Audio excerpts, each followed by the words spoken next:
Bayangkan bangun di pagi hari, lalu dalam hitungan menit seluruh hidupmu runtuh.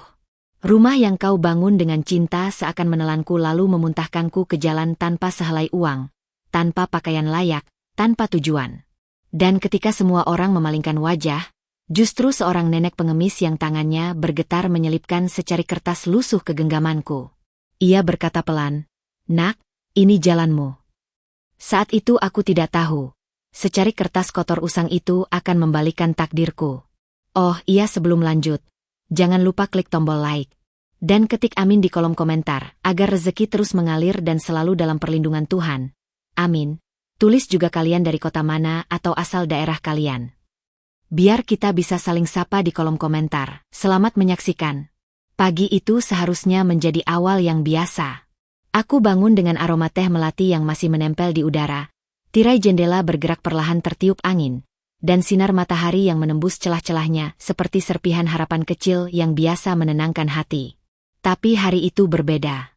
Ada suasana kosong yang menggantung, seperti rumah ini berhenti bernapas.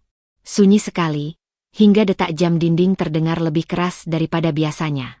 Aku berjalan ke ruang tamu, dan di sana ia berdiri. Rafa, suami yang dulu kukira akan menjadi rumah paling nyaman untukku, memandangku dengan wajah datar, seakan aku orang asing yang tiba-tiba nyasar ke hidupnya. Tangan kirinya memasukkan sesuatu ke dalam saku celana, dan ia menghela napas panjang sebelum membuka suara. "Kita selesai, Nadia." Kata-kata itu turun seperti batu di dadaku. Tanpa penjelasan, tanpa tanda-tanda sebelumnya. Baru semalam kami makan malam bersama. Bahkan ia menanyakan apakah aku ingin mencoba kafe baru yang kubicarakan. Tidak ada pertanda. Tidak ada nada tinggi. Tidak ada adu mulut. Justru itu yang membuat semuanya terasa lebih menusuk. Aku mencoba tersenyum kecil, berharap ia bercanda, atau mungkin sedang tertekan pekerjaan. Tapi tatapannya tak memantul. Kosong, keras, dingin seperti tembok batu. Aku tidak mengerti. Suaraku bergetar. "Kalau ada yang salah, kita bisa bicarakan. Tidak perlu seperti..." Ia mengangkat tangan, memotong kalimatku tanpa suara keras namun tetap tajam. "Keluar. Sekarang. Aku sudah menyiapkan semuanya. Kamu tidak punya apa-apa lagi di sini." Kata "tidak punya apa-apa lagi" membuat lututku seperti melemah. Air di mataku menumpuk, namun aku menahannya. Aku tidak mau terlihat hancur di depan pria yang pernah kuberi seluruh kepercayaan dan hidupku. Aku melangkah ke kamarnya, mencoba menjangkau tas, dompet, atau bahkan pakaian lain. Tapi lemari itu kosong. Rak sepatu kosong. Laci riasanku tinggal serpihan tisu dan setengah botol parfum yang kupakai saat menikah. Bahkan skarf kesayanganku hilang.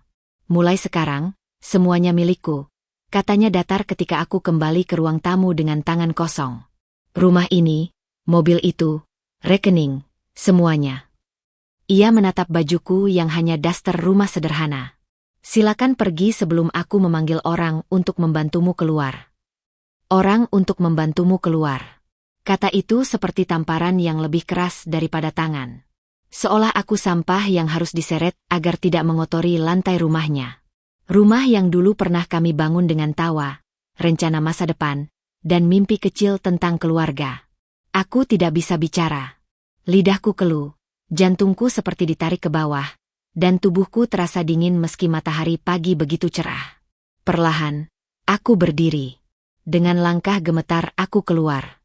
Angin yang menyentuh kulitku terasa asing, seperti aku baru saja keluar dari mimpi buruk yang menolak bangun. Pintu rumah tertutup di belakangku pelan. Namun suara itu terasa lebih keras dari ledakan. Dunia yang kukenal menutup dirinya dariku. Di depan rumah, aku berdiri beberapa detik, mencoba bernafas. Tetangga yang lewat hanya melirik sekilas, tak ada yang mendekat. Mungkin mereka tidak ingin terlibat, atau mungkin mereka sudah tahu semuanya sebelum aku tahu. Itu yang lebih menyakitkan. Setelah bertahun-tahun tinggal di situ, ternyata hanya ada tembok, bukan manusia. Aku memeluk tubuhku sendiri, bukan karena dingin, tapi karena aku perlu sesuatu untuk memastikan tubuhku tidak runtuh. Langkahku mulai bergerak, satu-satu, seperti bayi yang baru belajar berjalan. Aku tidak tahu kemana harus pergi. Tidak ada uang, tidak ada barang, Tidak ada arah. Sepanjang jalan, aku terus menunduk, takut bertemu tatapan orang. Dalam hati, aku hanya bisa berkata pelan, Allah, kalau ini cara MU membuka mata aku, tolong kuatkan langkahku. Tapi tidak ada suara balasan, hanya hening yang memanjang. Hening yang menelan perasaanku bulat-bulat. Di trotoar yang sejuk oleh bayangan pepohonan, aku berhenti sejenak. Dunia tetap berjalan, mobil berlalu, orang-orang sibuk, tawa terdengar dari kejauhan, seakan semesta tidak peduli seorang perempuan baru saja kehilangan segalanya. Aku menatap kedua tanganku yang kosong. Tidak ada cincin lagi. Tidak ada kunci rumah. Tidak ada apa-apa. Untuk pertama kalinya setelah sekian lama, aku merasa benar-benar sendirian. Namun di titik itulah, sebuah langkah kecil mendekat pelan dari arah belakang. Dan suara serak seorang perempuan tua memanggilku lirih. Nak. Nak. Suaranya pelan, serak, seperti seseorang yang sudah lama tidak menggunakan suaranya untuk bicara kepada manusia. Aku menoleh perlahan.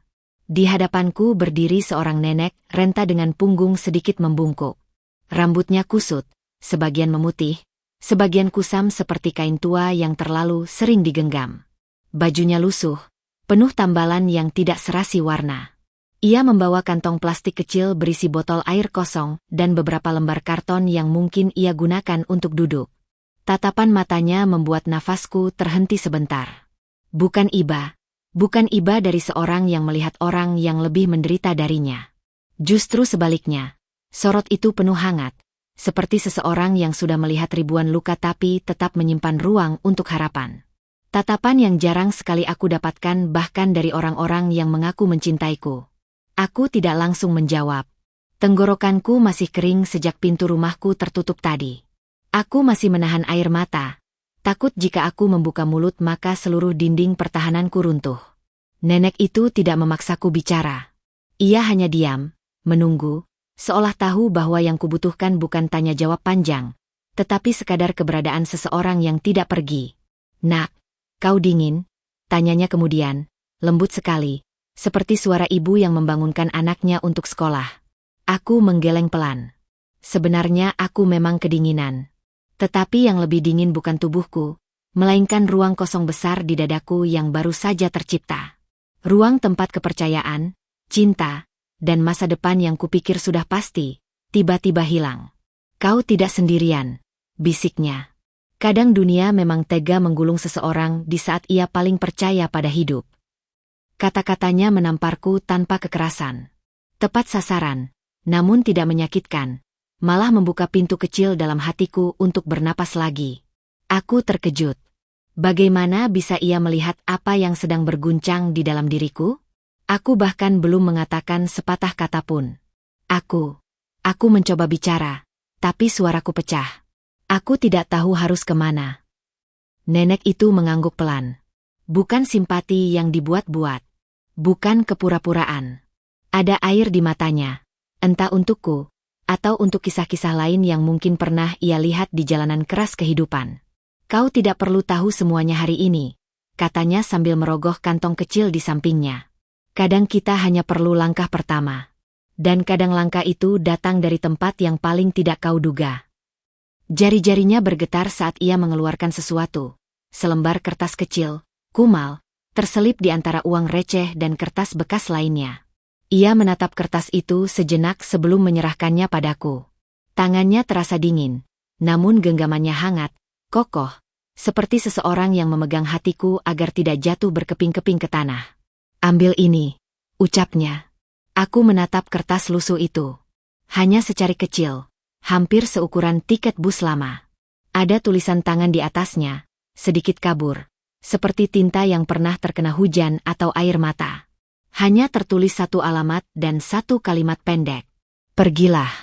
Kau akan menemukan yang hilang. Jantungku tiba-tiba berdetak lebih cepat. Ini apa? Nenek itu tersenyum samar. Tapi bukan senyum yang mudah dimengerti. Ada kesedihan, ada ketenangan, dan entah kenapa ada sedikit lega. Jalanmu, jawabnya pelan. Aku tidak bisa membawamu ke sana, tapi waktumu sudah tiba. Kenapa? Kenapa Anda memberikannya padaku? Suaraku lirih. Aku benar-benar tidak mengerti. Dunia baru saja menolakku. Dan sekarang seseorang yang bahkan tidak kukenal memberiku sesuatu, seolah ia sudah mengetahui kisahku lebih dulu. Ia tidak langsung menjawab. Hanya memandangi wajahku lama, seakan mencari sesuatu di mataku. Bukan kasihan. Lebih seperti seseorang sedang memastikan bahwa aku adalah orang yang ia cari selama ini. Ada hal-hal, ucapnya akhirnya, yang tidak pernah salah memilih pemiliknya. Meski hidup memutar jauh, meski rasa sakit menutup hati, selalu ada waktu ketika kebenaran mengetuk. Dan kau, sudah tiba di pintu itu. Aku menelan ludah. Rasanya asing, begitu asing. Semua kata-katanya seperti teka-teki, tapi entah kenapa aku tidak ingin menolaknya. Ada kekuatan lembut dalam setiap ucapannya, kekuatan yang justru membuatku tenang. Aku, hanya seorang yang baru saja kehilangan segalanya. Gumamku hampir tidak terdengar. Terkadang, balasnya, justru saat kita kehilangan semua pegangan, barulah tangan Allah benar-benar bisa memimpin. Kata Allah membuat dadaku hangat. Bukan karena aku tiba-tiba merasa religius, tapi karena ucapan itu datang ketika aku merasa dunia menutup pintu untukku. Rasanya seperti sedikit cahaya muncul di lorong gelap yang panjang. Pergilah, ucapnya pelan, sebelum kau ragu. Yang menanti di sana bukan balas dendam, bukan kebencian, tapi jawaban. Lalu ia berbalik perlahan, berjalan tertatih, dan sebelum aku sempat bertanya siapa dia sebenarnya, langkahnya sudah menghilang di antara orang-orang yang lalu lalang. Seolah ia melebur menjadi bagian dari keramaian, tapi meninggalkan gemuruh besar di dadaku. Aku menggenggam kertas itu kuat-kuat. Tanganku bergetar, bukan karena takut, tapi karena tiba-tiba untuk pertama kalinya sejak pagi itu, aku merasakan sesuatu selain kehilangan. Sebuah perasaan kecil yang hampir lupa rasanya. Harapan, meski samar, meski rapuh. Dengan satu helaan napas panjang, aku mulai melangkah mengikuti alamat itu. Entah apa yang menunggu, tetapi untuk pertama kalinya, kakiku bergerak bukan karena terpaksa, melainkan karena ada cahaya kecil yang menuntun. Dan di dalam hatiku, suara nenek itu terus menggema. Kau tidak sendiri. Awan gelap belum pergi, tapi langit perlahan mulai retak, seakan bersiap memunculkan cahaya pertama. Aku menggenggam kertas lusuh itu erat-erat sambil melangkah pelan. Lalu lintas di sekitarku terus bergerak, tetapi bagiku dunia seperti berjalan lebih lambat. Setiap langkah seolah menarik beban yang sejak tadi menempel di dadaku. Aku tidak tahu apa yang sedang kulakukan. Berjalan ke alamat tidak dikenal atas pemberian seseorang yang bahkan aku tidak tahu namanya. Tapi entah kenapa, langkahku tidak berhenti. Bahkan ketika rasa takut dan ragu berbisik di telingaku, kakiku tetap memilih maju. Alamat itu tertulis dengan tinta yang memudar, namun cukup jelas. Sebuah gang kecil yang belum pernah kudengar. Aku mulai memasuki jalanan yang lebih sepi. Bangunan-bangunan tua berdiri berdampingan. Catnya mengelupas, beberapa jendela pecah, dan tanaman liar tumbuh di sela-sela tembok. Udara di sini lebih dingin, seperti menyimpan kenangan yang tidak pernah dibicarakan. Setiap tapak kakiku memunculkan gema kecil di dalam hati, menciptakan campuran antara ngeri dan penasaran. Dalam perjalanan, aku beberapa kali berhenti. Bukan karena lelah fisik, tetapi karena pikiranku seperti ingin mundur. Apa yang menungguku di sana? Mengapa nenek itu memberiku ini? Apa aku sedang diperdaya? Pikiran itu membuat dadaku sesak. Tapi lalu aku ingat tatapannya. Tatapan yang tidak meminta balasan, hanya memberi arah. Aku tidak bisa mengabaikan itu. Dunia telah membiarkanku jatuh begitu dalam. Dan untuk pertama kalinya ada seseorang, meskipun hanya sebentar, yang memberikan sesuatu tanpa meminta. Aku menarik napas panjang dan melangkah lagi. Setiap sudut gang seperti memanggil ingatan samar yang tidak kukenali. Hati kecilku bergerak-gerak, seperti menyinggung sesuatu dari masa lalu yang tidak pernah kusentuh. Hingga akhirnya aku tiba di ujung gang. Sebuah rumah tua berdiri di sana, berbeda dari yang lain. Tidak terlalu besar, namun tampak lebih terawat. Warna catnya kusam, kusen kayu tua, tapi tidak hancur. Seolah rumah ini bertahan, meski waktu berusaha melupakannya.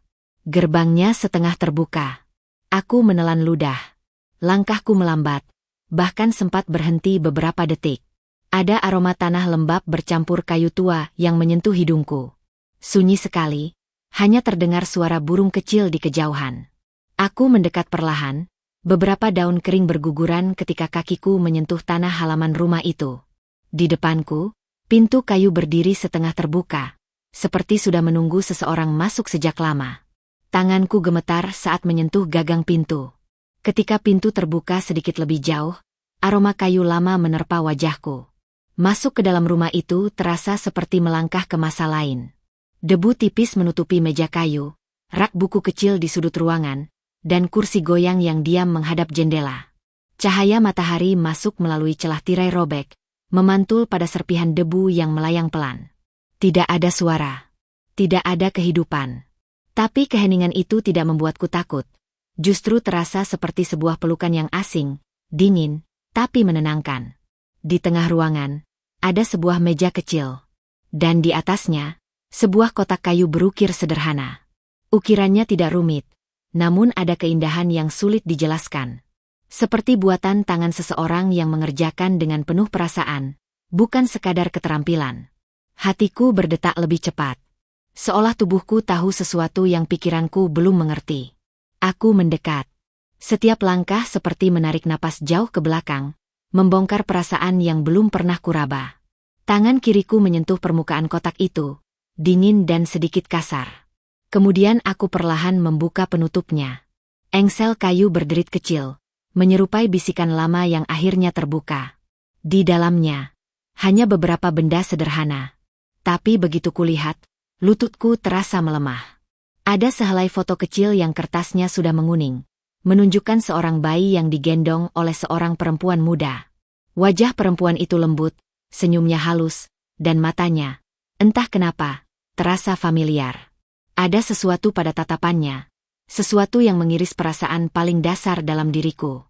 Aku mengusap pelan foto itu, dan tiba-tiba udara di sekitar terasa menekan dadaku. Di samping foto itu, ada sebuah cincin kecil. Bukan cincin pernikahan, tetapi cincin sederhana bertuliskan inisial samar. Aku mengangkatnya dengan hati-hati. Logamnya dingin, namun saat menyentuh kulitku, hawa hangat perlahan menyebar dari ujung jari hingga ke dada. Ada perasaan aneh, campuran haru, rindu, dan kehilangan. Padahal aku tidak tahu apa atau siapa yang kurindukan. Di dasar kotak, terselip secari kertas lain. Kertas itu lebih rapi dibanding yang kubawa dari nenek tadi. Tanganku sedikit bergetar saat membukanya. Tulisan tangan halus, berbeda dari kertas nenek. Hanya beberapa kata. Suatu hari kau akan kembali ke tempatmu. Aku membeku. Kata-kata itu menembus seperti jarum halus menembus kain. Dan saat itu, dada yang sejak tadi terasa kosong tiba-tiba penuh sesak. Bukan rasa sakit seperti saat aku diusir. Bukan kepanikan seperti ketika aku tidak tahu arah. Ini, entah apa.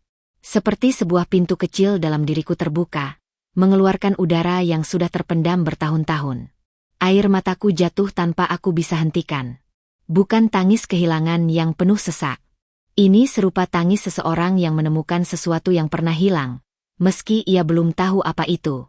Di ruangan sunyi itu, aku merasakan sesuatu yang belum pernah kurasakan sepanjang hidupku. Seolah rumah yang hilang tiba-tiba memanggil dari ujung waktu.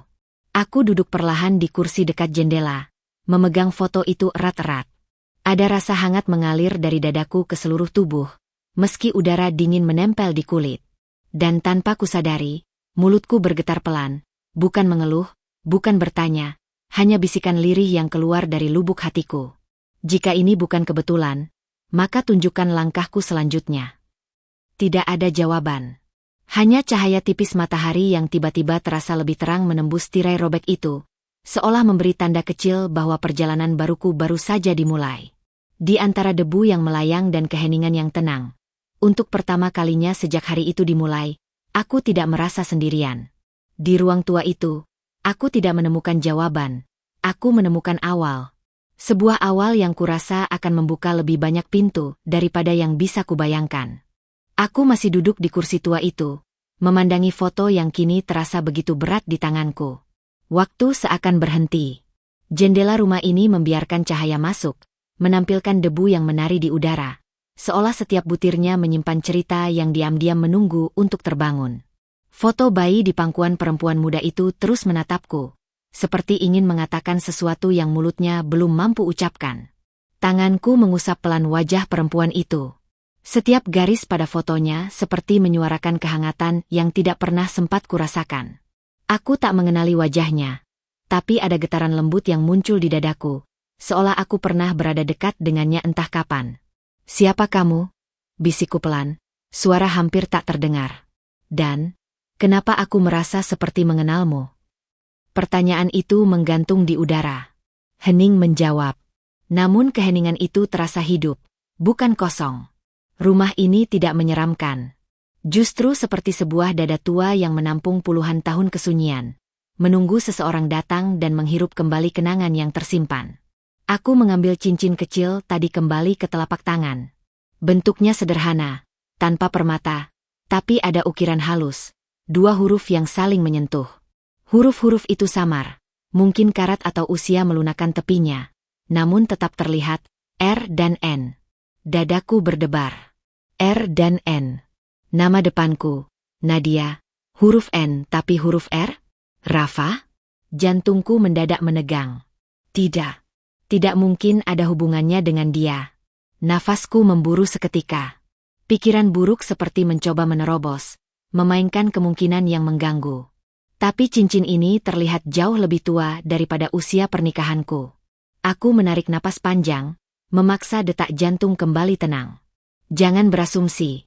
Belum saatnya. Gumamku pada diri sendiri. Namun bayangan Rafa tetap muncul. Wajahnya pagi tadi ketika mengusirku. Dingin, tanpa sisa cinta. Aku menutup mata sebentar. Rasanya seperti ada 2 dunia di dalam diriku. Satu dunia yang baru saja runtuh, dan satu dunia yang tiba-tiba hendak terbangun.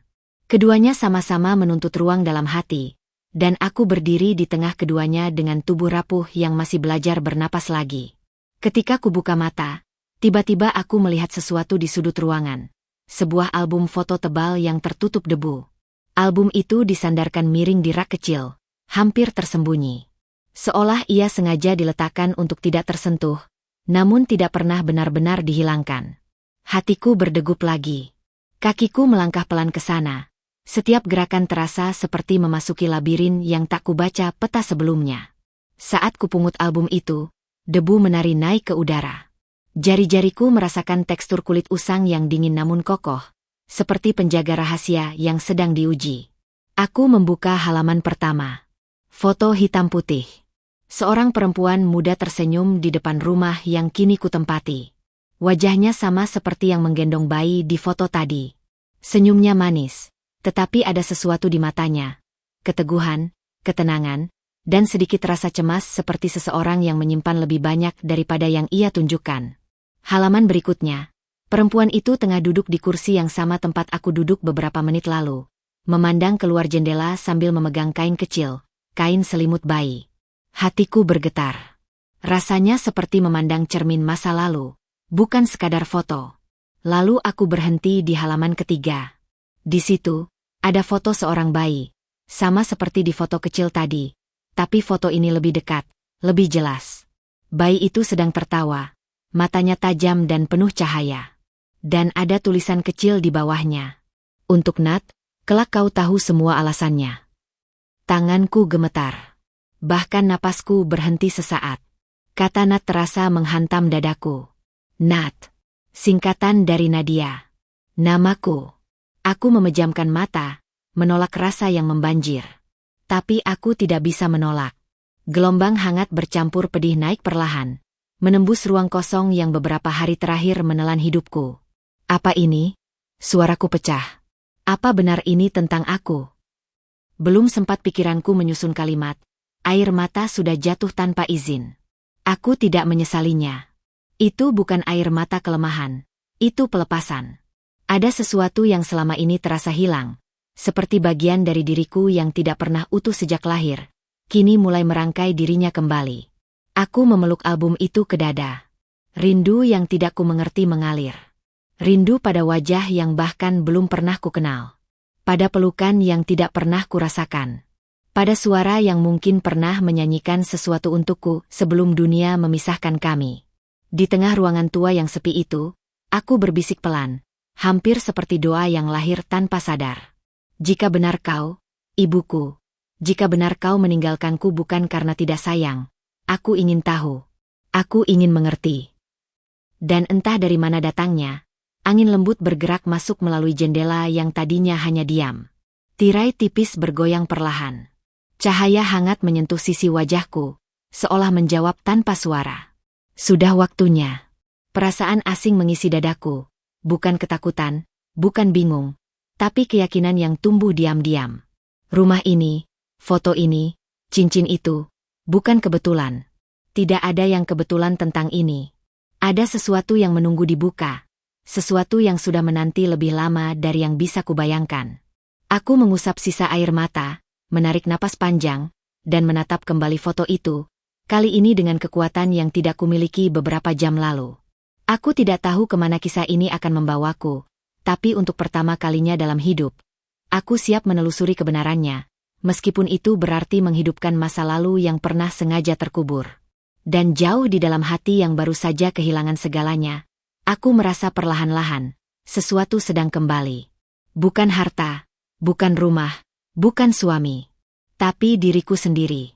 Aku masih memegang album itu ketika suara ketukan pelan terdengar dari arah pintu. Bukan keras, bukan tergesa, tapi ketukan yang penuh kehati-hatian. Seakan yang mengetuk tahu bahwa dunia di dalam rumah ini sedang rapuh, dan ia tak ingin merusaknya lebih jauh. Jantungku berdebar. Tidak ada seorang pun yang tahu aku ada di sini. Tidak ada satupun yang tahu rumah ini bahkan masih berdiri. Setidaknya, begitu dugaanku. Ketukan itu terdengar lagi. Aku berdiri perlahan, meletakkan album dengan hati-hati di atas meja, seperti meletakkan serpihan hati yang baru saja kupungut sedikit demi sedikit. Kakiku terasa berat saat melangkah mendekati pintu. Ada ketakutan yang tidak jelas bentuknya. Bukan ancaman fisik, tapi takut pada jawaban yang mungkin menunggu di balik sana. Seolah kebenaran yang selama ini tersembunyi akhirnya mengetuk, dan aku harus memutuskan apakah siap membuka pintu untuknya. Tanganku menyentuh gagang pintu. Aku menarik napas, lalu membukanya perlahan. Di hadapan pintu berdiri seorang pria tua, berusia sekitar 60 tahun, jubah sederhana, rambut abu-abu tersisir rapi, dan wajah dengan garis-garis kehidupan yang dalam. Tatapannya bukan tatapan orang asing yang penasaran, tetapi tatapan seseorang yang sudah lama menunggu, seseorang yang akhirnya menemukan apa yang dicari. Akhirnya, katanya dengan suara pelan, penuh perasaan yang tidak bisa kubaca. Kau datang juga. Aku mengernyit samar, kebingungan, namun tidak ada nada ancaman dalam suaranya. Ia berdiri dengan wibawa yang tenang, seperti mata air yang mengalir dalam meskipun batu besar menghalang. Ada kelembutan sekaligus ketegasan pada cara ia menatapku, seolah ia tahu sesuatu yang aku sendiri belum siap mendengarnya. Maaf, ujarku hati-hati. Anda siapa? Ia tersenyum tipis. Namaku Dharma. Aku, dulu dekat dengan keluargamu. Keluargaku. Kata itu menggema di kepalaku. Aku menelan ludah. Keluarga seperti sebuah tempat asing bagiku. Aku tumbuh dalam rumah yang selalu terasa dingin meski temboknya hangat. Orang tua angkatku baik, tetapi ada jarak tak kasat mata yang selalu ada. Seperti mereka menjaga sesuatu di balik pintu yang tidak pernah kubuka. Sekarang, kata itu muncul lagi, dan rasanya berbeda. Lebih dekat. Lebih berat. Pak Dharma melangkah masuk tanpa aku mempersilahkannya secara verbal. Tetapi entah kenapa aku tidak menghalangi. Seolah tubuhku mengenal kehadirannya lebih dulu sebelum pikiranku sempat bereaksi. Ia memandang sekeliling rumah itu, lalu menghela napas panjang, seperti seseorang yang kembali ke tempat kenangan terkubur. Rumah ini, ia berbisik, masih seperti dulu.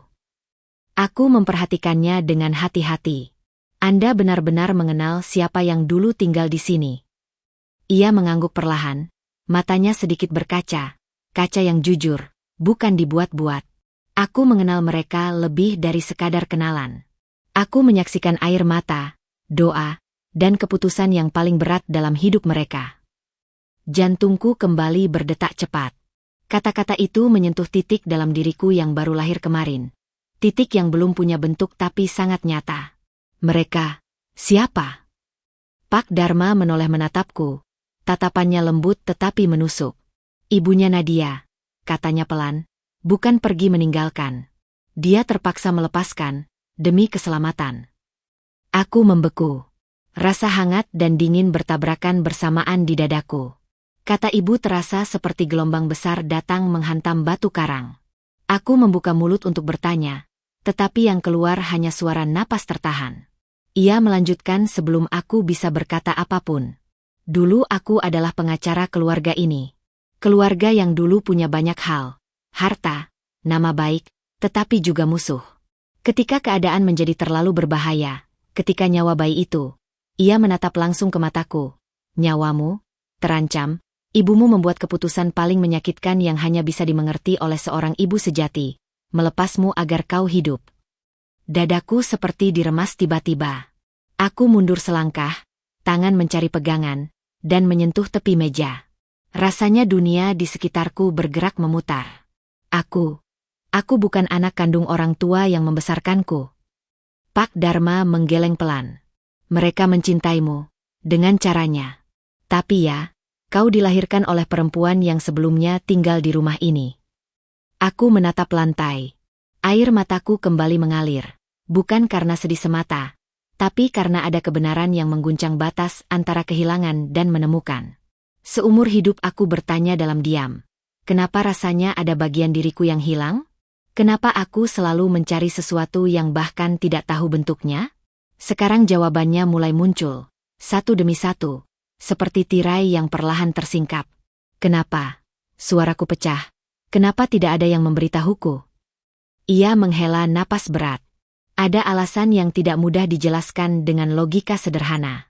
Dunia orang dewasa tidak sesederhana kasih dan benci. Kadang perlindungan terlihat seperti pengkhianatan dari luar. Kadang cinta harus memilih bentuk yang paling menyakitkan. Aku memejamkan mata. Kata-katanya menggema, masuk begitu dalam, lebih dalam daripada ucapan siapapun padaku beberapa tahun terakhir. Rasa sakit itu hadir, tapi rasa sakit yang justru membangun bukan menghancurkan. Aku ingin tahu semuanya. Aku akhirnya berkata. Suaraku pelan, tetapi tidak goyah. Kalau ini tentang hidupku, aku ingin tahu. Pak Dharma mengangguk kecil. Ekspresinya seperti seseorang yang sudah lama menunggu keberanian itu lahir. Dan kau akan tahu. Tapi ketahuilah sesuatu dulu. Nak, ibumu tidak pernah berhenti mencintaimu. Ia hanya berhenti berada di sisimu. Kata itu meniupkan hangat yang mengalir seperti sinar matahari pertama setelah badai.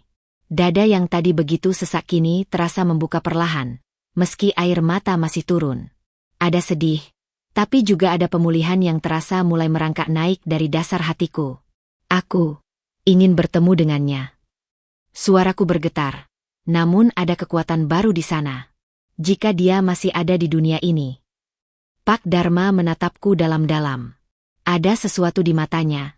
Sesuatu yang mirip dengan iba, tetapi juga seperti kebanggaan. Ia tidak menjawab. Hanya menatapku. Lama. Seolah sedang menilai apakah aku siap menghadapi kenyataan yang mungkin lebih berat dari yang kupikirkan. Dalam diam itu, hanya detak jam dinding tua yang terdengar.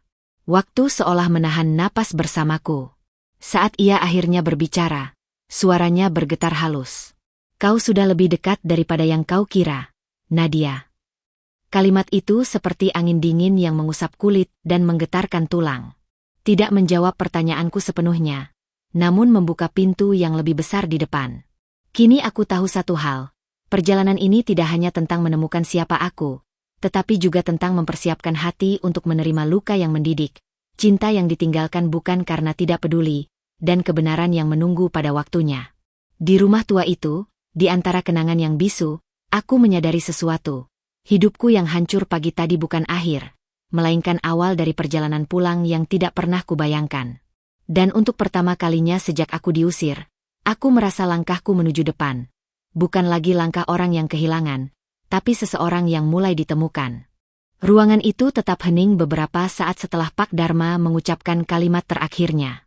Keheningan bukan sekadar jeda, Itu seperti ruang di mana hatiku harus mempersiapkan diri untuk menerima sesuatu yang lebih dalam dari sekadar kenyataan. Aku masih berdiri di sana, memeluk kedua lengan sendiri, seolah mencoba menahan tubuh yang bisa runtuh kapan saja.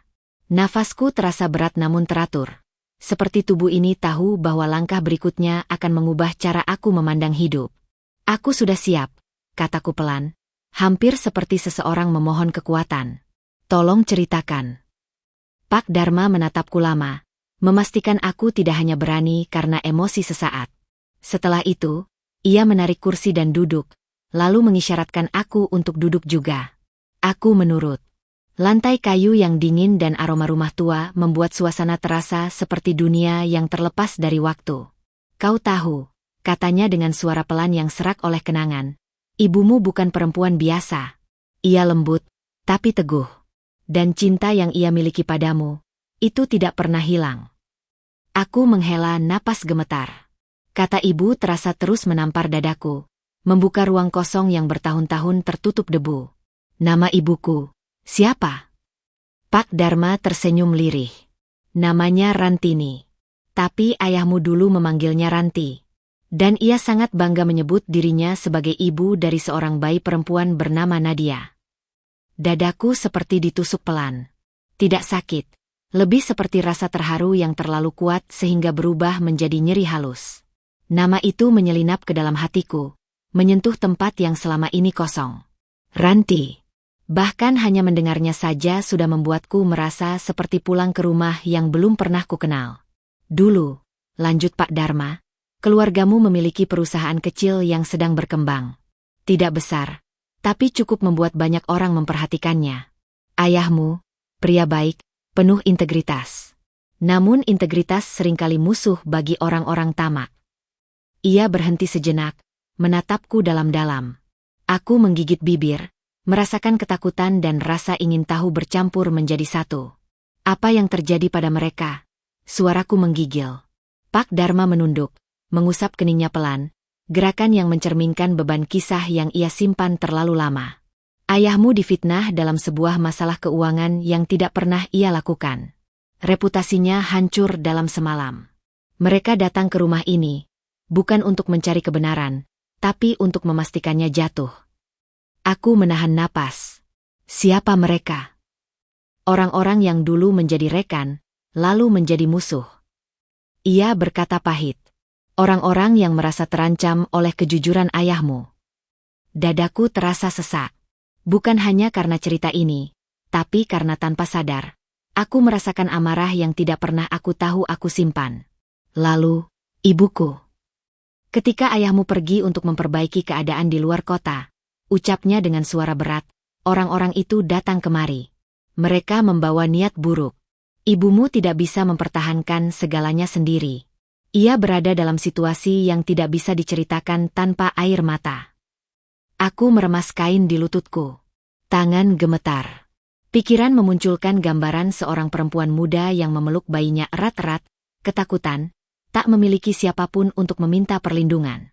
Dia melindungi aku. Sampai napas terakhirnya sebagai seorang istri, jawabnya pelan. Dan sampai napas berikutnya sebagai seorang ibu. Air mataku jatuh sebelum aku sempat menahannya. Aku menutupi mulut dengan tangan, mencoba meredam tangis yang tiba-tiba meledak dari dalam. Aku tidak pernah membayangkan cerita seperti ini menjadi bagian dari hidupku. Selama ini, aku berpikir aku hanya perempuan yang ditinggalkan suami tanpa alasan. Ternyata jauh sebelum itu dunia pernah merampas sesuatu dari keluargaku. Dan ibu kandungku pernah berdiri sendiri menghadapi badai yang lebih besar daripada yang pernah kupahami. Aku dilahirkan, di tengah kekacauan itu. Tanyaku dengan suara yang patah. Ya, katanya lembut. Dan ibumu tahu, jika kau tetap bersama dirinya saat itu, mereka tidak hanya akan menghancurkan masa depanmu. Mereka mungkin akan mengambil nyawamu. Aku menggigil. Perlahan aku mulai merasakan sesuatu yang dulu tidak kumiliki. Penghargaan terhadap cinta yang tidak terlihat. Cinta yang memilih pergi bukan karena tidak peduli, tapi karena terlalu peduli. Cinta yang bertarung meski tidak diberi tepuk tangan. Cinta yang memilih luka agar aku bisa punya masa depan. Ia menatapku lagi. Tidak mudah baginya menyerahkanmu. Hari ia menitipkanmu adalah hari ia menangis tanpa suara, memelukmu untuk terakhir kalinya seolah memeluk seluruh hidupnya. Ia berdoa lama sekali, memohon kepada Allah agar langkahmu kelak menemukan jalan pulang. Tubuhku luruh, mata basah, dada sesak, tapi hatiku, untuk pertama kalinya, mulai terasa utuh. Kenapa tidak ada yang memberitahu aku tentang ini selama ini? Karena bahaya itu tidak hilang dalam 1 atau 2 tahun, jawabnya. Dan orang tua angkatmu berjanji menjaga rahasia itu sampai benar-benar aman. Aku mengusap pipi, merasakan panas air mata yang terus mengalir. Jadi, hidupku dimulai dengan pengorbanan besar. Tidak, ia tersenyum tipis, hidupmu dimulai dengan cinta yang besar. Kata itu menghantam jauh ke dalam. Mungkin selama ini aku merasa tidak dicintai oleh hidup, padahal aku adalah hasil dari cinta yang paling berani. Cinta yang memilih kehilangan demi menyelamatkan. Aku perlahan mengangkat wajah, meski mata kabur oleh air mata. Kalau begitu, aku akan menghormati setiap air mata yang pernah dia jatuhkan. Pak Dharma mengangguk, matanya ikut basah. Itulah yang ibumu harapkan. Bukan belas kasihan, tapi kekuatan. Aku menarik napas dalam, napas pertama yang terasa penuh sejak hidupku luluh lantak. Di dalam rumah tua itu, aku merasakan getaran halus, bukan ketakutan, namun tekad. Dan di balik air mata, aku tidak hanya merasakan kehilangan. Aku merasakan awal sebuah pemulihan yang perlahan menyatu dengan namaku. Nadia. Bukan perempuan yang diusir tanpa apa-apa. Bukan jiwa yang kosong mencari pegangan. Aku adalah putri dari seorang perempuan yang melawan dunia dalam diam. Dan kini, aku mulai belajar berdiri di atas cinta yang ia tinggalkan di setiap dinding rumah ini. Air mataku belum sepenuhnya kering ketika angin lembut kembali menggerakkan tirai jendela. Rasanya rumah ini ikut bernapas bersamaku, membuka pintu kenangan sedikit demi sedikit dan memberi ruang pada hati yang mulai menemukan bentuk barunya. Tapi di tengah rasa hangat itu, ada sesuatu lain yang perlahan menyelinap. Rasa ingin tahu bercampur kecemasan, seperti sunyi sebelum badai. Pak Dharma bangkit pelan dari kursinya. Ada satu hal lagi yang harus kau ketahui, katanya dengan suara yang berubah lebih serius. Masa lalu tidak mati begitu saja. Terkadang dia hanya menunggu untuk diputar kembali di waktu yang tepat. Aku mengernyit, hatiku mencelos tanpa alasan yang jelas. Maksudnya? Ia menatapku tanpa berkedip, matanya menembus sampai ke ruang paling dalam-dalam diriku. Kejatuhan keluargamu dulu bukan sekadar kebetulan. Dan mereka yang merusaknya, tidak semuanya lenyap dari hidup ini. Aku membeku. Kata itu menggantung seperti awan hitam yang datang diam-diam. Jadi mereka masih ada. Pak Dharma mengangguk perlahan. Dan meski banyak yang tersapu waktu, benih kebencian dan keserakahan kadang menurunkan bayangan gelap pada generasi berikutnya. Aku menelan ludah. Detak jantungku memukul dada lebih keras dari sebelumnya. Sebuah pikiran melintas secepat kilat. Rafa. Suami yang pagi ini mengusirku tanpa ampun. Suami yang tiba-tiba berubah dingin, yang selalu menghindari pembicaraan tentang keluarga, yang sering menerima telepon diam-diam, yang... Aku menarik napas tajam. Apa ini ada hubungannya dengan suamiku? Pak Dharma tidak langsung menjawab. Dan dalam diam itu, aku membaca sesuatu di raut wajahnya. Keraguan untuk melukai, tapi tahu tak bisa menahan kebenaran. Akhirnya ia bicara pelan, hati-hati seperti seseorang meletakkan pisau di meja agar tak melukai, tapi tetap harus meletakkannya. Aku tidak menyebut nama, katanya lembut. Tapi kau harus menjaga dirimu. Orang yang menjatuhkanmu hari ini tidak melakukannya secara kebetulan. Dan ketika seseorang tega meruntuhkan hidupmu tanpa alasan, biasanya itu bukan tentang cinta yang hilang. Itu tentang rahasia yang ia takutkan terbuka. Darahku serasa berhenti mengalir sesaat. Kata-katanya masuk pelan tapi menohok. Di pikiranku, potongan-potongan kecil dari masa lalu bersama Rafa mengambang satu-satu. Cara dia tiba-tiba tertarik padaku dulu, begitu cepat, seperti terlalu sengaja. Bagaimana ia menawarkan pernikahan tanpa banyak waktu. Kecanggungan setiap kali kutanya tentang keluarganya. Sikapnya yang mencurigakan setiap kali aku bicara soal rahasia masa lalu atau harta orang tua angkatku. Dan cara ia memandangku pagi tadi, bukan seperti suami yang kecewa, tapi seperti seseorang yang menyingkirkan ancaman. Aku merasakan sesuatu naik dari perut ke dada, gabungan antara marah, jijik, dan ngeri. Jadi, hidupku dipilih, direncanakan. Pak Dharma menunduk, tidak ingin menyakitiku dengan sorot matanya. Terkadang orang jahat tidak memulai dari kebencian. Mereka memulai dari ketamakan. Dan ketamakan mencari pintu paling lemah untuk masuk. Lututku goyah. Aku bersandar pada meja. Aku pikir aku dicintai. Setidaknya dulu. Pak Dharma menghela napas panjang. Mungkin ada saat ketika ia benar-benar melihatmu sebagai manusia. Tapi mereka yang hidup dalam racun dendam, biasanya tidak tahu caranya membedakan cinta dengan kepentingan. Seketika bayangan Rafa berdiri di pintu rumah kami tadi pagi kembali menghantamku. Dingin, tanpa emosi, seperti seseorang menutup pintu penjara. Saat itu aku pikir dunia memutusku dari cinta. Ternyata dunia sedang menarikku jauh dari racun yang menyamar sebagai rumah. Aku menggigit bibir sampai terasa asin. Sakit, tapi aku membiarkan rasa itu menancap agar aku tetap sadar. Semua yang kutahu berubah dalam sehari. Pagi aku hanyalah perempuan yang ditinggalkan. Siang aku menjadi perempuan yang menemukan jejak asalnya. Dan kini, aku menjadi perempuan yang mengerti bahwa hidupnya telah dipermainkan lebih lama dari yang ia sadari. Apa mereka tahu aku kembali ke sini? Suaraku hampir seperti bisikan. Pak Dharma menatapku. Orang tamak tidak pernah tidur tenang. Mereka selalu memantau apa yang mereka takuti. Aku menahan napas. Rasanya seolah tembok rumah tua ini tiba-tiba lebih sempit. Tapi di dalam rasa takut itu, ada sesuatu lain yang tumbuh, perlahan tapi pasti. Sesuatu yang baru, keberanian. Karena ketakutan tanpa kekuatan adalah kelemahan, tapi ketakutan yang dibarengi kesadaran menjadi kekuatan. Aku mengepalkan tangan. Air mataku tidak berhenti, tapi rasanya berbeda. Ini bukan air mata patah. Ini air mata seseorang yang menyadari bahwa ia tidak lagi berjalan dalam gelap tanpa arah. Ada kebenaran yang memandunya, meski pahit, meski berat, tapi nyata. Jika mereka ingin menjatuhkanku, kataku pelan namun tegas, mereka memilih waktu yang salah.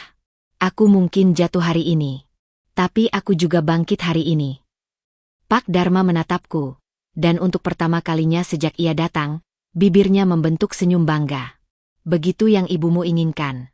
Bukan balas dendam, tapi bangkit dengan harga diri. Aku mengusap pipiku. Aku tidak ingin menjadi perempuan yang menangis selamanya. Aku ingin menjadi perempuan yang berdiri meski lututnya gemetar. Dan kau sedang melakukannya sekarang. Jawabnya. Keheningan lain hadir. Bukan keheningan kehilangan, tetapi keheningan tekad. Di antara debu yang melayang, foto lama yang tergeletak, cincin kecil di atas meja, dan cerita yang akhirnya keluar dari liang waktu, aku merasakan diriku berubah. Aku bukan lagi Nadia yang diusir pagi tadi. Bukan lagi perempuan yang patah. Bukan lagi korban. Aku adalah warisan dari cinta yang berjuang. Aku adalah anak dari perempuan yang melawan ketidakadilan sendirian. Dan meski dunia mencoba mematahkan garis takdirku, aku tahu, aku tidak sendirian lagi dalam kegelapanku. Kini aku membawa cahaya kecil, dan cahaya itu tidak akan padam. Matahari sudah mulai turun, membiaskan warna jingga keemasan di sela-sela kaca jendela rumah tua itu. Seakan langit sendiri ikut menyaksikan perubahanku. Pagi tadi aku datang ke dunia ini sebagai seseorang yang kehilangan segalanya. Sore ini, aku menjadi seseorang yang menemukan sesuatu yang tidak pernah kupahami aku miliki.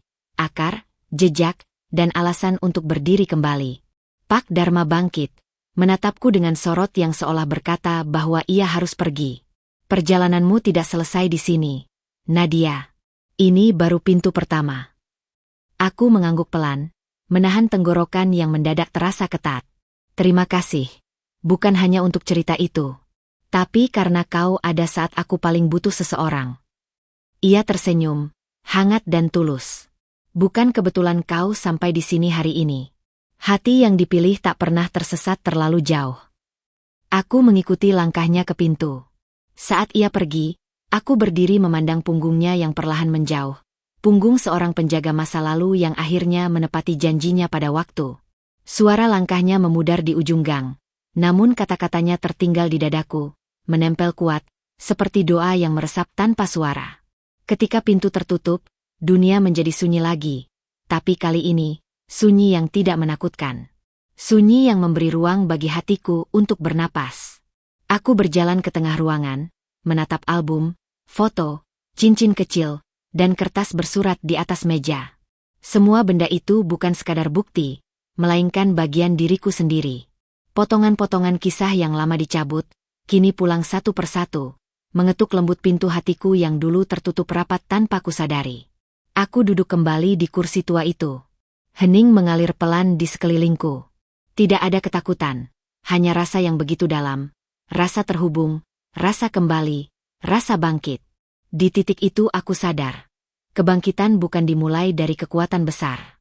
Kebangkitan dimulai dari kesadaran kecil bahwa hidup tetap ingin diperjuangkan. Aku menutup mata dan menarik napas panjang. Aku tidak akan menyia-nyiakan ini, bisikku lirih. Untuk diriku. Untuk ibu. Perutku tiba-tiba berdenyut pelan. Rasa lapar yang baru disadari. Seharian aku hanya memakan potongan roti yang tersisa pagi itu sebelum dunia tiba-tiba terbalik. Aku tertawa tipis, ironis namun hangat.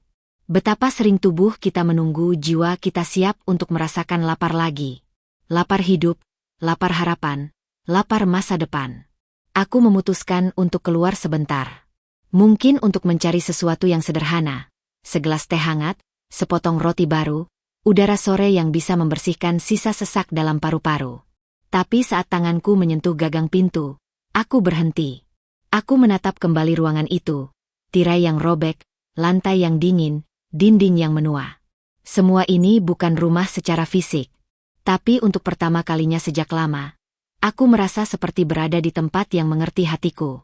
Tempat yang memanggilku tanpa suara. Tempat yang menyimpan fragmen diriku. Terima kasih, bisikku pada ruangan itu, entah pada siapa, entah pada apa, mungkin pada waktu, pada takdir, pada Allah yang mempertemukan aku dengan tempat ini tepat di hari aku hampir runtuh tanpa bentuk. Di luar, angin sore menyapa wajahku dengan lembut. Dunia masih berjalan, orang-orang berlalu, kendaraan bergerak tanpa peduli kisah siapa yang tenggelam atau bangkit hari itu. Dan untuk pertama kalinya, aku tidak merasa ditinggalkan. Aku merasa menjadi bagian dari napas besar kehidupan ini. Meski kecil, meski belum sempurna, tapi nyata. Aku berjalan menuju warung kecil di ujung gang. Penjualnya seorang ibu parubaya dengan kerudung sederhana dan mata ramah. Teh hangat, Bu, kataku pelan. Dan, kalau ada roti atau gorengan satu. Ia tersenyum ramah, tak bertanya apapun. Duduk saja dulu, Nak. Sore-sore begini teh hangat enaknya pelan-pelan. Aku duduk dan menunggu. Aroma teh yang mendidih menghangatkan udara. Saat gelas itu tiba di meja kecil, aku mengusap uap hangatnya dengan telapak tangan. Gelas sederhana, namun saat ku teguk, rasanya seperti rumah. Aku pernah menikmati teh banyak kali dalam hidupku, tapi tidak pernah ada yang terasa seperti ini.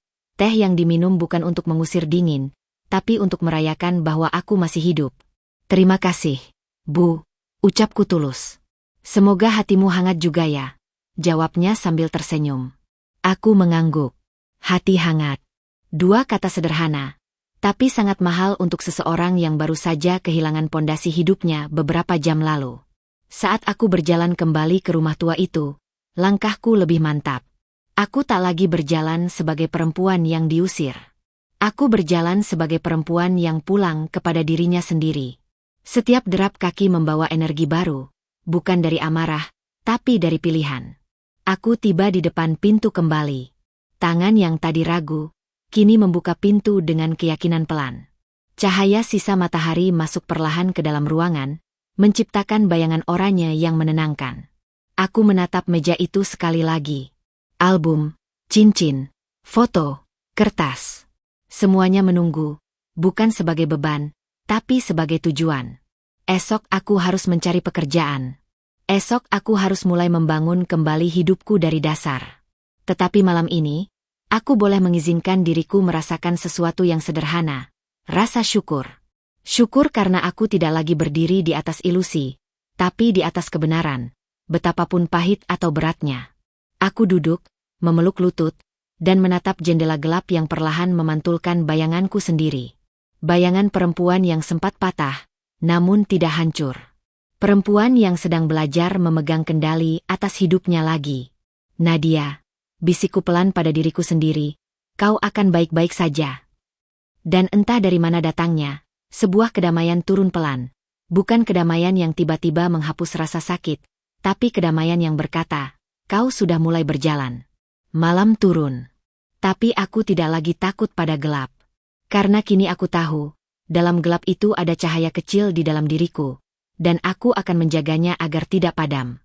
Malam itu aku tidur di rumah tua itu, bukan karena aku tidak punya tempat lain, tapi karena untuk pertama kalinya dalam hidupku aku ingin berada di tempat yang tidak membohongiku. Tempat yang tidak menuntutku menjadi seseorang, tidak memaksakan kebahagiaan palsu, dan tidak menutup luka-luka yang seharusnya dibiarkan sembuh sendiri.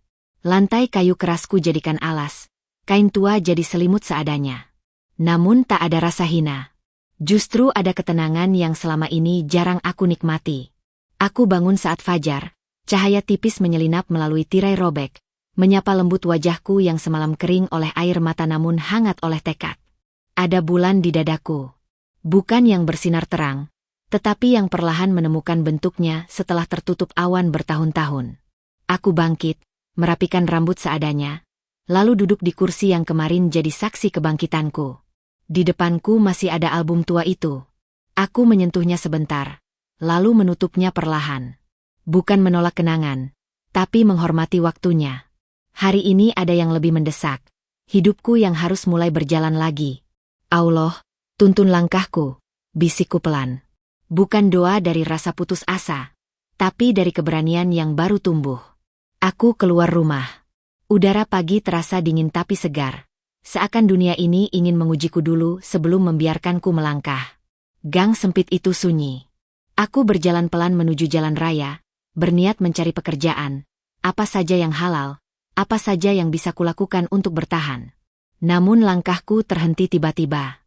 Di ujung gang, sebuah mobil hitam berhenti. Kaca depannya gelap. Lampunya mati, tapi kehadirannya terlalu kentara, terlalu asing di lingkungan ini. Jantungku mencelos. Tidak ada gerakan dari dalam mobil, tapi instingku berteriak pelan dalam hati. Dia datang lebih cepat dari yang kukira. Aku memaksakan langkah tanpa panik, seakan itu hanya kebetulan. Namun bayangan di balik kaca gelap itu tidak bergerak sedikitpun, seperti mata yang menatap tanpa berkedip. Aku menelan ludah, menegakkan bahu. Dunia ini sudah mencoba menjatuhkanku. Aku tidak akan memberinya kesempatan kedua. Saat aku mulai berjalan melewati tikungan, pintu mobil pelan terbuka. Terdengar suara langkah berat di belakangku. Suara itu sangat familiar, begitu akrab hingga bulu kuduku berdiri. Nafasku berhenti sejenak. Aku tidak menoleh. Tidak ingin memberi rasa takut kemenangan. Nadia. Satu kata itu cukup untuk membuat dunia sekitarku seperti berhenti bergerak. Suara yang dulu membuatku merasa aman, kini terasa seperti racun yang menyusup ke dalam nadi. Aku menarik napas dalam-dalam, lalu berbalik perlahan. Rafa berdiri di sana. Dengan kemeja mahal, raut muka yang dibuat-buat tenang, dan sorot mata yang berkabut antara kepanikan dan kepura-puraan. Bukan lagi suami. Bukan lagi seseorang yang pernah aku percayai. Ia sekarang hanyalah bayangan masa lalu yang menolak mati. "Kenapa kau di sini?" tanyaku. Suaraku terdengar lebih tenang dari yang kurasakan. Bukan karena aku tidak takut, tapi karena aku tidak mau memberi ruang pada rasa itu untuk memimpin. Rafa mengamati wajahku lama, seolah mencoba membaca apakah aku sudah tahu sesuatu. "Aku mencarimu. Kau pergi begitu saja." Aku khawatir. Aku menghela napas kecil. "Khawatir? Kau usir aku dari rumah, Rafa. Tanpa uang, tanpa barang apapun. Sekarang kau bilang kau khawatir." Ada gemetar kecil di matanya, tapi mulutnya tetap datar. Aku terbawa emosi waktu itu. "Kita bisa bicara baik-baik. Ayo pulang." Kata pulang Itu seperti pisau kecil menusuk dadaku, bukan karena rindu, tapi karena aku sadar. Ia menganggap aku masih mudah untuk dibutakan. Aku tidak punya rumah di tempatmu, jawabku pelan, tapi tegas. Rafa mendekat setengah langkah. Nadia, jangan seperti ini. Kau tidak mengerti apa yang terjadi. Aku menatapnya lurus, tanpa menunduk, tanpa gentar. Justru sekarang aku mulai mengerti. Ekspresinya berubah seketika. Ada kilatan sesuatu di matanya.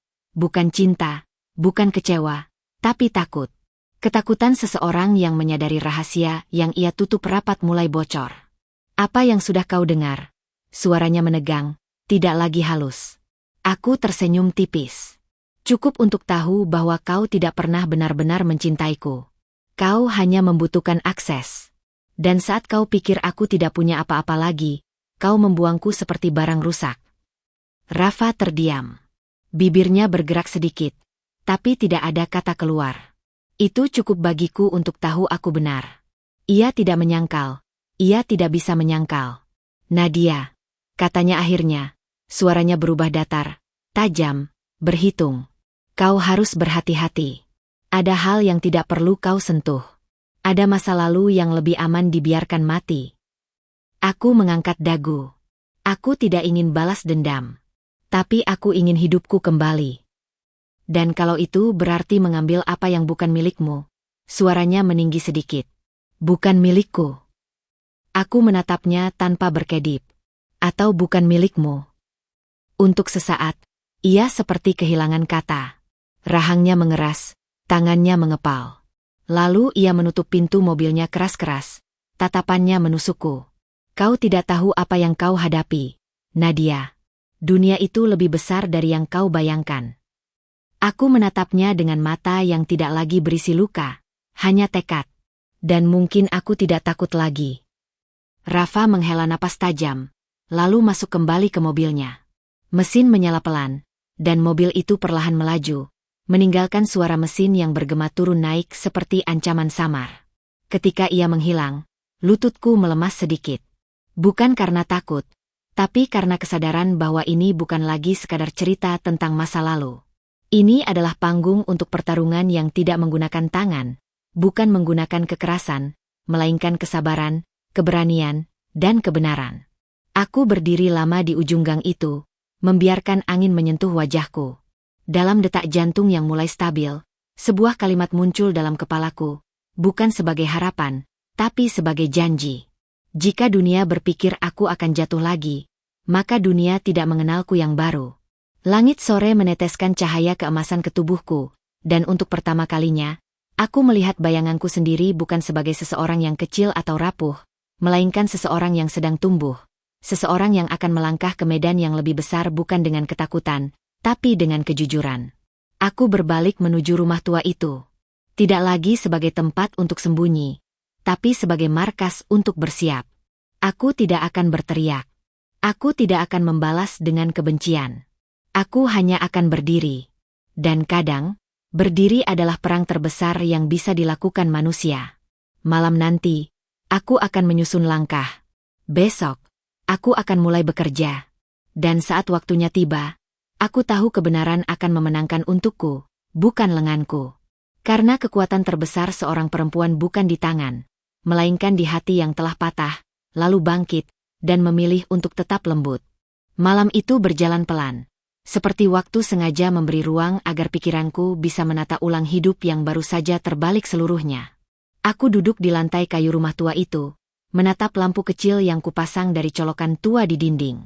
Cahaya kuningnya redup, tapi cukup untuk membuat ruang ini terasa hangat, seakan rumah ini memelukku dengan caranya sendiri.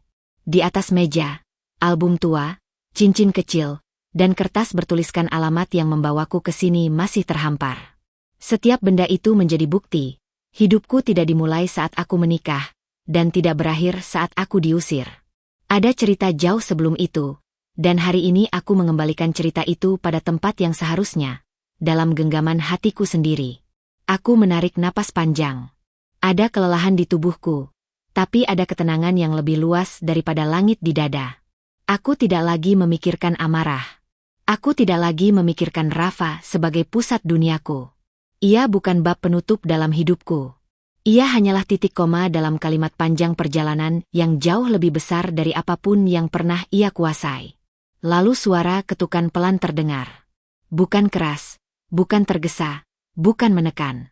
Ketukan yang masih memegang sopan santun, bahkan ketika dunia terasa keras. Aku berdiri dan mendekati pintu dengan langkah pelan. Saat kubuka, seorang sosok berdiri di sana. Sosok yang membuat seluruh ruang dalam dadaku terhenti sesaat. Nenek yang kemarin memberiku secari kertas itu. Ia berdiri dengan tongkat kayu kecil di tangan. Wajahnya letih namun sorot matanya masih sama. Hangat, tenang, dan dalam. Seakan ia membawa seluruh sejarah dunia di balik tatapan itu. Aku terpaku, tidak tahu harus berkata apa. Ia tersenyum kecil. Bibirnya bergetar sedikit saat ia berucap pelan. Kau sudah sampai di sini, nak. Begitu sederhana. Namun kata itu menembus seluruh benteng pertahananku. Aku merasakan panas naik ke wajahku, bukan dari amarah, bukan dari kecewa, melainkan dari sesuatu yang lebih lembut. Sesuatu yang selama ini kucari tanpa tahu bentuknya, pengakuan. Aku menelan ludah, menahan air mata yang siap keluar kapan saja. Masuklah, ucapku akhirnya. Suaraku pelan tetapi hangat. Tempat ini, juga rumahmu. Ia masuk pelan. Langkahnya hati-hati. Aku mengambil kursi tua yang kemarin kugunakan dan menawarkannya padanya. Ia duduk, tangannya menggenggam tongkat, namun tatapannya tidak tertuju ke benda di sekeliling. Tatapannya hanya padaku. Seolah aku adalah satu-satunya hal yang penting di dunia saat itu. Aku mendengar semuanya dari Pak Dharma. Katanya. Suaranya pelan, seperti selembar kain sutra yang menyentuh hati. Dan aku, bangga. Kata itu menghantam dadaku seperti hembusan hangat di tengah angin dingin. Bangga. Kata yang jarang kudengar dari siapapun dalam hidupku. Kata yang membuat anak kecil di dalam diriku yang selama ini menahan tangis akhirnya merasa diizinkan untuk menangis. Air mata mengalir. Tapi kali ini tidak sakit. Ini air mata kelegaan, air mata pulang. Kenapa? Kenapa semua harus terjadi seperti ini? Bisikku, suara tercekat. Kenapa harus ada jarak? Kenapa harus ada luka? Nenek Ranti menatapku lama. Lalu ia mengangkat tangannya yang gemetar dan menyentuh pipiku. Sentuhannya ringan, namun seperti menarik lapisan luka yang menempel di kulit jiwa. Karena tidak semua perpisahan itu pilihan. Ada perpisahan yang lahir dari cinta yang terlalu besar untuk memaksa. Aku memegang tangannya, memeluk kulit tua itu dengan kedua telapak tanganku. Hangat. Rapuh, namun penuh kekuatan yang jauh lebih kokoh dari apapun yang pernah kulihat. Aku bukan marah, kataku pelan. Aku hanya ingin waktu kembali. Ia tersenyum, rautnya teduh. Kalau waktu bisa kembali, mungkin dunia tidak akan seindah ini sekarang. Kau pikir luka itu hanya menyakitkan? Luka itu membentukmu agar siap berdiri hari ini. Kau bukan perempuan lemah, Nadia. Kau perempuan yang ditempa oleh kehilangan, dan kau masih memilih untuk baik.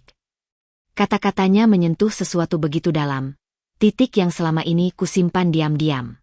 Aku memejamkan mata, membiarkan air mata turun tanpa rasa malu. Nenek Ranti menarik napas dan berkata pelan, jangan benci dia. Jangan simpan kesedihanmu sebagai racun. Kau tidak dilahirkan untuk membalas. Kau dilahirkan untuk menjadi bukti bahwa cinta yang benar tidak butuh suara keras untuk menang.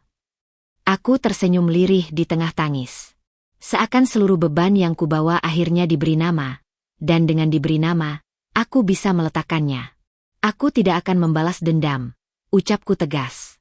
Aku hanya ingin melangkah. Dengan tenang. Itu sudah cukup, balasnya lembut. Kami duduk dalam diam. Diam yang tidak menyakitkan.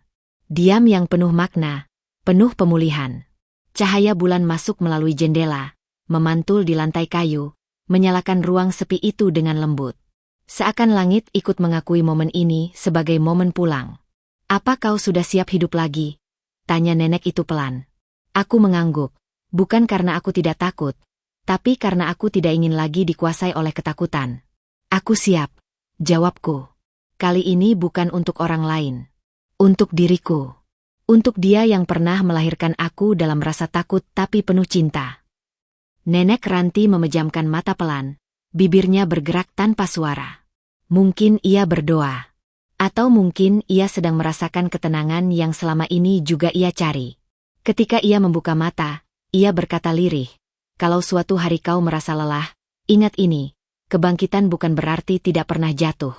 Kebangkitan berarti memilih untuk berdiri setiap kali dunia ingin menjatuhkanmu." Aku memeluknya. Dan ia memelukku kembali. Tubuhnya ringkih namun pelukannya penuh kekuatan yang menenangkan.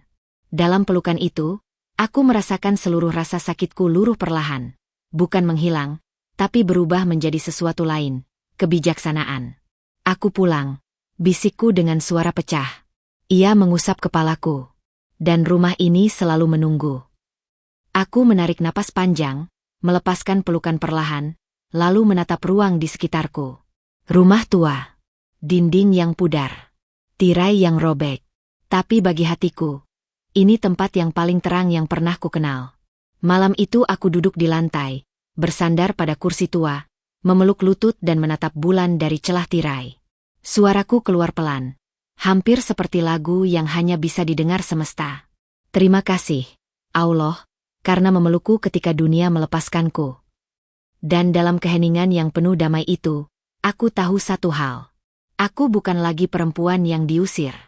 Aku perempuan yang menemukan jalan pulang di titik paling gelap hidupnya. Aku bukan korban. Aku adalah bukti bahwa ketika cinta tulus dipisahkan oleh waktu, pada akhirnya, ia akan menemukan jalan untuk kembali menyatu. Dan malam itu, untuk pertama kalinya setelah semua badai itu, aku tidur bukan karena lelah, tapi karena hatiku akhirnya tenang.